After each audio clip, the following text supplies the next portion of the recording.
Assalamualaikum warahmatullahi wabarakatuh. Halo sahabat, selamat datang kembali di channel Aruna dan Liska.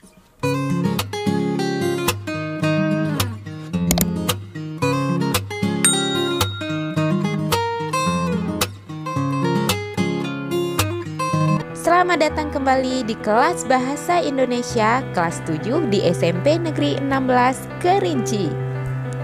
Tahukah kamu bahwa surat dapat digunakan untuk mengungkapkan aspirasi? Misalnya, mengekspresikan rasa rindu kepada teman yang jauh. Kemudian, jika kamu pengurus OSIS, surat penting untuk berkorespondensi dengan sekolah dan instansi lain. Oleh sebab itu, kamu perlu berlatih memahami, menelaah, dan menulis surat. Nah, kegiatan menulis surat ini sangat diperlukan bagi semua profesi. Dengan melalui materi ini, kamu akan belajar mengungkapkan pikiran, perasaan, dan aspirasi menggunakan bahasa Indonesia. Ayo belajar sungguh-sungguh. Materi kita kali ini adalah menelaah struktur dan kebahasaan surat pribadi dan surat dinas. Adapun kompetensi dasarnya 3.14. Menelaah unsur-unsur dan kebahasaan dari surat pribadi dan surat dinas yang dibaca dan didengar. Menelaah struktur dan kebahasaan surat pribadi dan surat dinas. Pertama, menelaah struktur surat pribadi dan surat dinas. Struktur surat pribadi dan surat dinas berbeda. Dan berikut adalah penjelasan struktur surat pribadi. Struktur surat pribadi. Pertama, tempat dan tanggal surat. Merupakan nama tempat dan tanggal pembuatan surat. 2. Alamat surat. Berisi alamat yang dituju untuk dikirimnya surat tersebut. 3. Salam pembuka. Biasanya lebih santai atau tidak formal. Bisa berbentuk salam kangen, salam rindu, atau juga assalamualaikum. 4. Paragraf pembuka. Biasanya menanyakan tentang kabar. Contohnya, "Hai Sukma, apa kabar? Semoga baik-baik saja ya." Nah, itu merupakan paragraf pembuka. 5. Isi surat. Merupakan inti dari sebuah surat yang disampaikan pengirim surat kepada penerima surat. 6. Penutup surat. Berisi kalimat selesainya surat itu ditulis dan berisi harapan agar penerima surat membalas surat tersebut. Contohnya, "Sekian dulu ya, semoga kamu dapat membalas surat ini." 7. Salam penutup. Salam akhir yang biasanya ditulis dengan bentuk "Sahabat tercintamu", "Yang terkasih", "Yang merindukanmu", dan lain-lain. Berikutnya struktur surat pribadi yang ke-8, nama dan tanda tangan. Nah, yang ini berisi nama dan tanda tangan si pengirim surat. Nah, mari kita aplikasikan ke dalam contoh surat pribadi. Mari kita perhatikan contoh surat pribadi berikut ini. Malang, 29 November 2015. Ini merupakan tempat dan tanggal surat. Cara penulisan, tempat, tanggal, bulan, dan tahun harus lengkap seperti tertera pada contoh. Hal yang harus diperhatikan adalah penulisan nama bulan tidak boleh ditulis dengan angka. Salam kangen. Ini merupakan salam pembuka. Apa kabar Aim? Ini merupakan paragraf pembuka karena menanyakan tentang kabar. Aim, setelah kamu pindah ke Samarinda, kami dengar kamu bersekolah di sekolah bertaraf internasional. Bagaimana rasanya sekolah di sana? Libur semester ini, aku dan keluarga berencana berkunjung ke rumah pamanku di Samarinda. Aku akan sangat senang jika dapat bertemu denganmu. Kirimkan alamatmu kepadaku ya.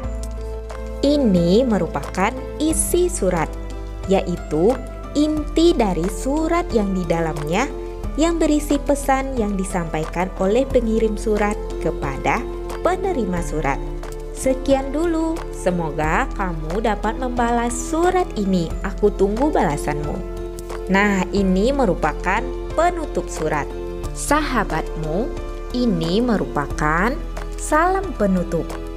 Giyati, ini merupakan nama pengirim surat yang harus disertai tanda tangan pengirim surat.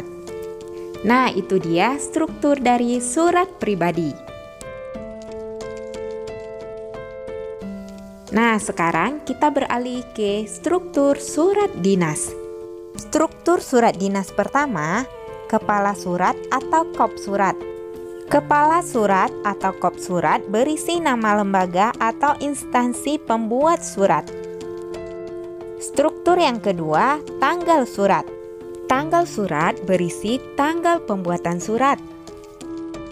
Berikutnya, 3. Nomor perihal dan lampiran. Nomor berisi urutan keluarnya surat, sedangkan lampiran berisi tambahan dokumen atau lembaran kertas lain, diisi dengan tanda strip apabila tidak memiliki lampiran, sedangkan perihal berisi isi pokok surat. 4. Alamat surat. Alamat surat berisi alamat yang dituju. 5. Salam pembuka. Salam pembuka ini berguna untuk menunjukkan rasa hormat dan sikap sopan santun pembuat surat. Struktur yang keenam, paragraf pembuka. Paragraf pembuka ini berisi pengenalan konsep awal yang mengarah pada bagian isi surat. 7. Isi surat.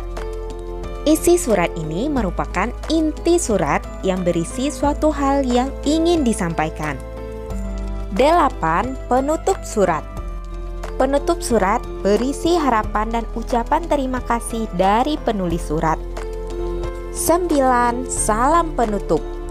Salam penutup berisi ungkapan rasa penulis surat kepada penerima surat. Struktur surat dinas terakhir, nama dan tanda tangan. Nama dan tanda tangan berisi nama lengkap, gelar jika ada, dan tanda tangan penulis. Nah, itulah struktur surat dinas. Coba kalian perhatikan contoh surat dinas berikut ini. Oke anak-anak, mari sama-sama kita tunjukkan bagian-bagian struktur dari surat dinas tersebut. Panitia Persami Klub Sains Biologi OSIS SMP Budi Luhur Jakarta Pusat. Nah, ini merupakan kepala surat atau kop surat yang berisi nama lembaga atau instansi. Selanjutnya, tanggal surat. Di sini, di dalam tanggal surat tidak ditulis nama kota, karena nama kota sudah dicantumkan pada kop surat sehingga tidak usah ditulis kembali. Yang ketiga, nomor, perihal, dan lampiran. Nomor surat adalah nomor urutan surat. Nah, 05 ini merupakan urutan dari surat. Di sini juga dicantumkan PKSB. Ini jenis kegiatan yang mereka adakan dan kepanjangan dari Persami Klub Sains Biologi. Kemudian ada lampiran berisi tambahan dokumen. Lampiran ini terdiri dari satu berkas. Kemudian perihal ini merupakan isi pokok surat. Nah, perihal dalam surat ini yaitu mengenai permohonan izin. 4. Alamat surat. Alamat surat ini merupakan alamat yang dituju. Yang terhormat Kepala Kwarcap Jakarta Pusat di Jakarta. Jadi ini merupakan alamat yang dituju. 5. Salam pembuka. Setelah penulisan dengan hormat, ditandai tanda baca koma. Berikutnya, paragraf pembuka. Di dalam paragraf pembuka ini berisi konsep awal yang mengarah pada bagian isi surat. Selanjutnya, isi surat. Isi surat ini merupakan inti dari surat atau tujuan yang disampaikan penulis kepada penerima surat. Berikutnya, penutup surat. Dalam penutup surat ini berisi ucapan terima kasih penulis surat kepada penerima surat. 9. Salam penutup. hormat kami ditandai dengan tanda baca koma setelahnya. Berikutnya, nama dan tanda tangan. Di sebelah kanan terdapat nama dan tanda tangan ketua panitia, yaitu sebagai penanggung jawab, dan di sebelah kiri terdapat nama dan tanda tangan kepala sekolah yang ditulis untuk meyakinkan atau memperkuatkan surat tersebut. Setelah kita memahami dan menelaah struktur surat pribadi dan surat dinas, sekarang kita akan mencoba membandingkan unsur-unsur surat pribadi dan surat dinas tersebut. Oke anak-anak, kita masuk bagian yang kedua, membandingkan unsur surat pribadi dan surat dinas. Coba perhatikan tabel berikut. Di sini sudah ditulis unsur-unsur surat. Di antaranya, pertama, kepala surat atau kop surat, 2, tanggal surat, 3, nomor, lampiran, dan perihal, 4, alamat surat, 5, salam pembuka, 6, pembuka surat, 7, isi surat, 8, penutup surat, 9, salam penutup, 10, nama dan tanda tangan. Coba kalian perhatikan kolom tabel di dalam surat dinas. Di dalam surat dinas, semua unsur-unsur surat tersebut terdapat dalam surat dinas. Nah, sedangkan di kolom tabel surat pribadi, seperti kepala surat atau kop surat, nomor, lampiran, perihal tidak terdapat dalam surat pribadi. Nah, itulah perbandingan unsur surat di antaranya surat pribadi dan surat dinas. Berikutnya, kita akan menelaah pasangan unsur dan alasan penulisannya. Memasangkan unsur dan alasan penulisan surat pribadi dan surat dinas. Unsur surat yang pertama, tempat dan tanggal surat. Alasannya, agar pembaca tahu di mana dan kapan penulis menulis surat. Unsur surat yang kedua, salam pembuka. Alasannya, menyapa pembaca surat. Berikutnya, unsur surat yang ketiga, kalimat pembuka paragraf. Alasannya, sebagai pengantar isi surat yang mengajak pembaca untuk memperhatikan pokok surat. Selanjutnya, isi surat. Alasannya, pokok informasi yang ingin disampaikan kepada pembaca surat. Berikutnya, salam penutup. Alasannya, untuk menutup pembicaraan dalam surat. Unsur surat yang terakhir, nama dan tanda tangan. Alasannya supaya sang pembaca mengetahui siapa penulisnya. Selanjutnya, kita masuk materi yang keempat, menelaah bahasa surat pribadi dan surat dinas. Berikut penggunaan bahasa pada surat pribadi. Di antaranya, pertama, pilihan kata sapaan bersifat pribadi. 2, bahasa surat pribadi tidak formal, tetapi tetap santun. Berikutnya, pilihan ragam bahasa tergantung siapa penerima surat. Kemudian, menggunakan sapaan seperti orang bercakap. Kemudian, menggunakan kata ganti orang pertama untuk pengirim dan kata ganti orang kedua untuk penerima. Berikutnya, penggunaan bahasa pada surat dinas. Pertama, pilihan kata sapaan bersifat formal atau resmi. 2, bahasa yang digunakan berupa ragam baku. Berikutnya, materi yang terakhir, menelaah kesalahan dalam penulisan surat. Pada saat menulis surat, kita tidak pernah lepas dari kesalahan, baik itu dalam kesalahan penulisan atau lainnya. Nah, berikut adalah beberapa kesalahan dalam menulis surat, baik itu di kesalahan penanggalan surat, hal surat, lampiran surat, alamat tujuan, isi surat, serta penutup surat. Dalam kesalahan tersebut disertai juga alasan serta perbaikan dari kesalahan tersebut. Silahkan kalian baca sendiri dan pahami beberapa kesalahan dalam penulisan surat.